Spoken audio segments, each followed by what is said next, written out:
First You Think is a not-for-profit ministry of the First Unitarian Church of Des Moines.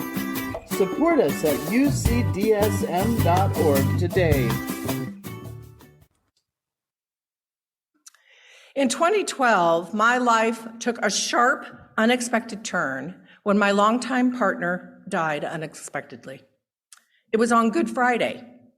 He was off work, so I'd kissed him goodbye that morning and headed into the office.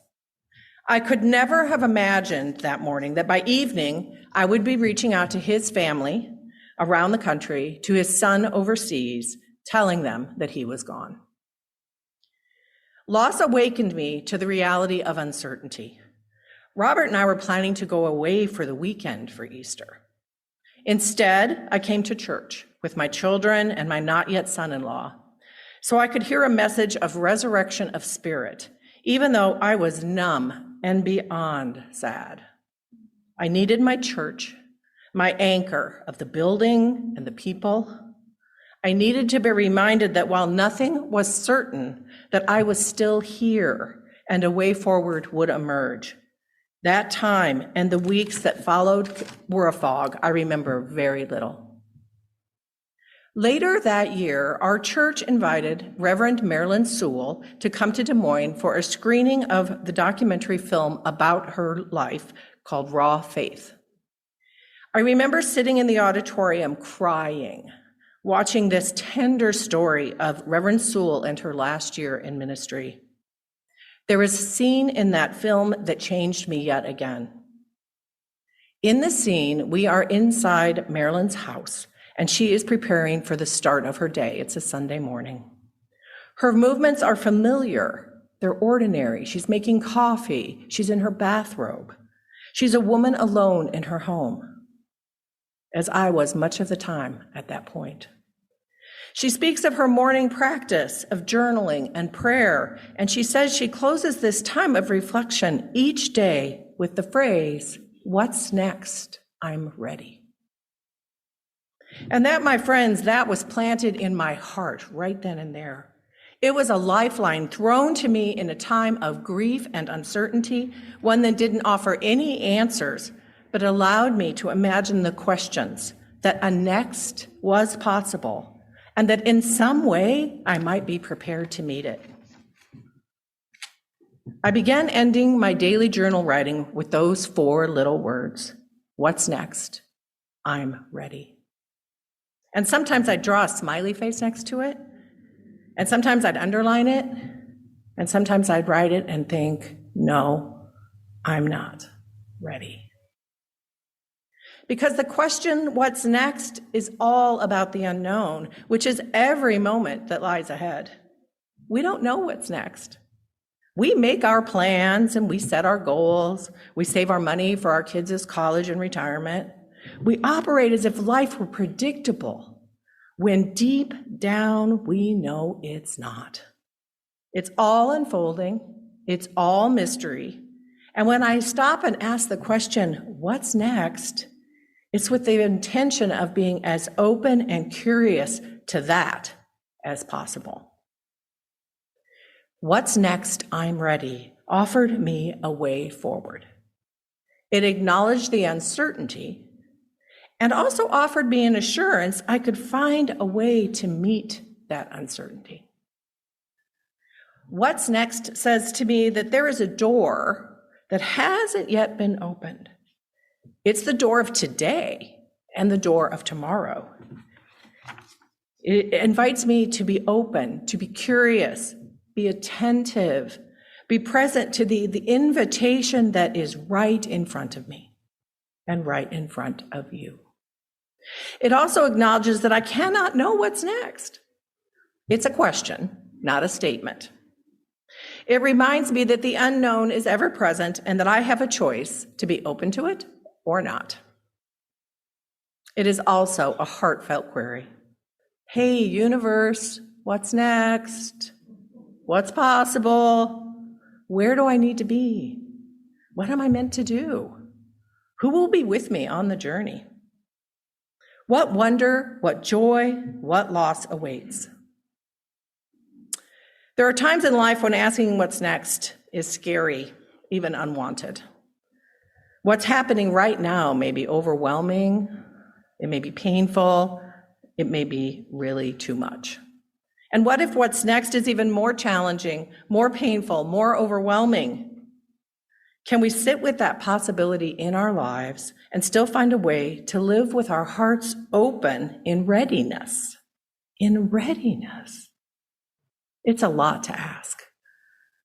What I found in the months after Robert's death, and then 2 years later after my father's, was that grief for me was a way toward readiness and open-heartedness, not a barrier to it. I found a tenderness toward my fellow travelers that allowed for the truth of us all, that we are all struggling in some way, that kindness smooths the way, and that I can never know what is true for someone else. Like the reading about the red threads, no one can live your life for you. No one can know what threads in another's life are shining and bright, and which ones are so faded they are barely there. Knowing this has allowed me to stand in deep waves of sorrow, to weather strong winds of anger, to wade into the quicksand of confusion and disappointment, and still stay open to what's next. And what is it about I'm ready that draws me? I think back in 2012, it felt impossible to be ready. I felt battered by reality. I didn't have any idea what was ahead for me, much less how I could prepare for it. Taken alone, I'm ready. Well, it assumes some kind of preparedness, right? It's like, I got this. I've got it all under control.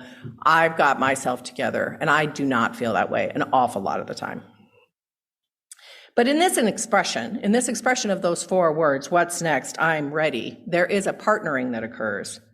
This readiness is not about knowing, but about expecting not to know, and to find a way to enter that unknown with our hearts open. As Reverend Victoria says in our invitation to meditation, she says there is a readiness which is the heart of prayer. It is the heart of hope. It is the heart of love. It is the heart of community.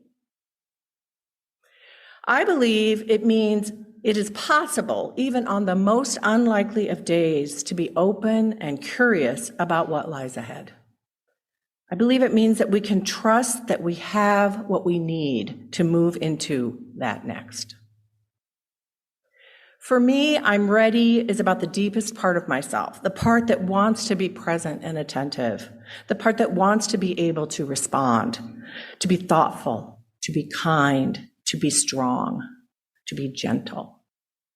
It is about the work of living, of facing forward with anticipation that I am indeed ready for life. Some years later, after seeing the film and incorporating this practice, I read Reverend Sewell's book by the same title, Raw Faith, in which she tells in detail the story of her life from her very difficult childhood all the way to when she accepted the call to become the senior minister at First Unitarian Church in Portland, Oregon in 1992. The first reading from today was from the final chapter of that book. In those few words, she brings to us the truth of our lives, that we will find our way, but it will not be as we expected. And we may not get what we want, or have things arrive the way we wanted them to, as we'd wished.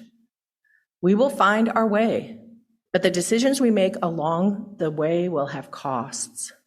And sometimes those will feel worth it, and sometimes they will not. But Sewell arrived at that place. She followed the thread of her longing to give what she had to give in life. And she says that at age 50, she had arrived home and was ready to begin.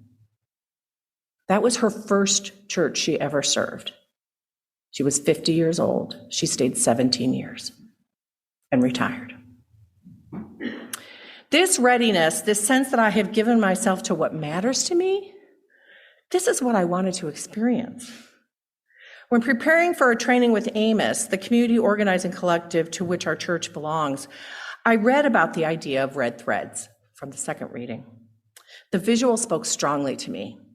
I started to pay more attention to what brought me energy and passion, as well as what depleted and exhausted me. because that's the other side of the red thread reading, really. That is, I didn't include that part, but the red threads are the things that work, and that if they're not red, they need to go.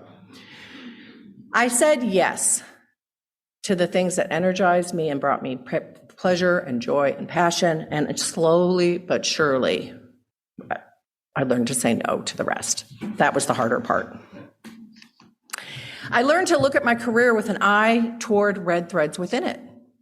I invested in building relationships with clients and colleagues.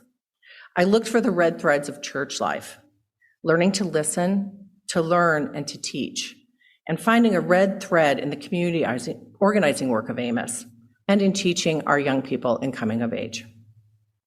I took in and deeply learned the joyful energy is what identifies a red thread for me. If I feel joyful energy, I'm going to follow it. Curiosity and imagination fuel me. I seek positive change and growth for myself and hopefully for those I'm traveling with, as I've woven those threads together.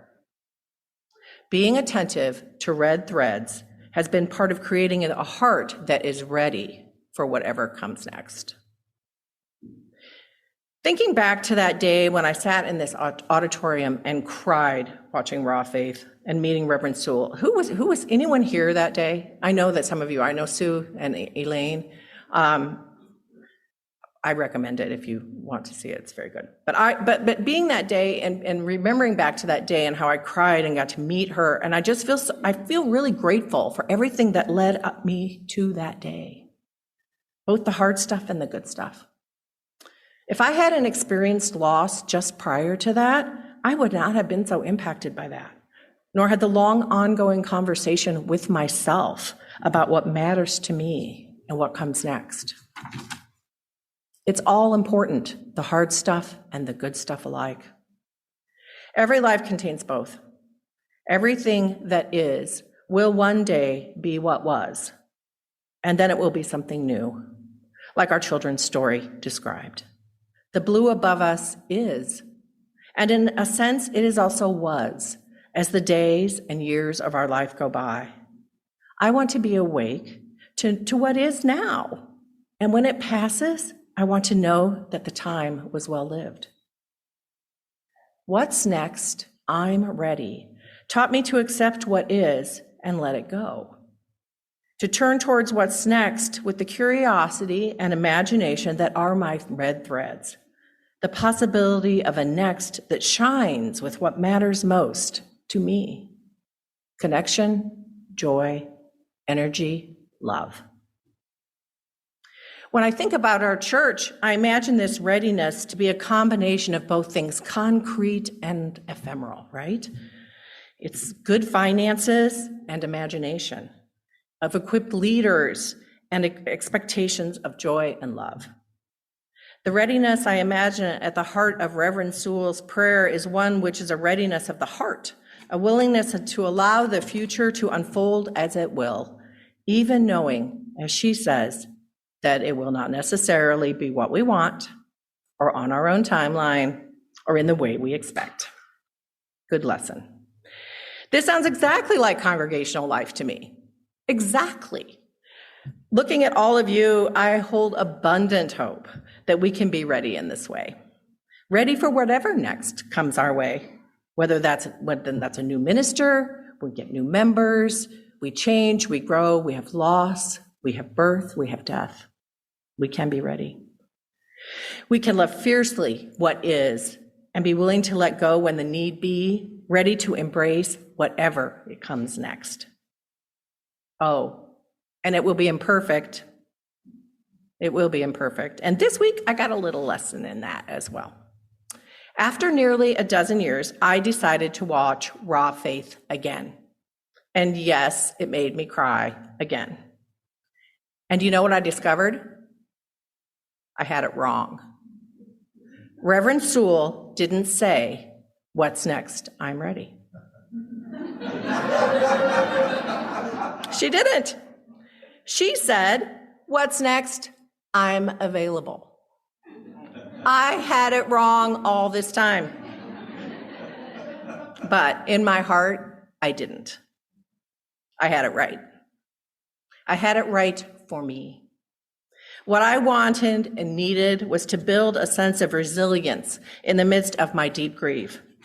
I wasn't available for anything. I remembered it wrong because I needed it to be right for me. I'm ready was a kind of red thread. I grasped it with my heart and held on. What's next, I'm ready, has been a personal mantra, one that has reminded me day after day that I am here now, that the future starts in this very minute, that my heart can settle into a place of openness if I allow it to do so. Maybe now I can consider whether to change my meditation to what's next, I'm available. We'll see. I expect that life will show me in unexpected ways the direction I need to go. And for our church, I imagine it will be the same. If we said to ourselves as a congregation, what's next? We're available. I can only imagine what doors might open for us all. May it be so.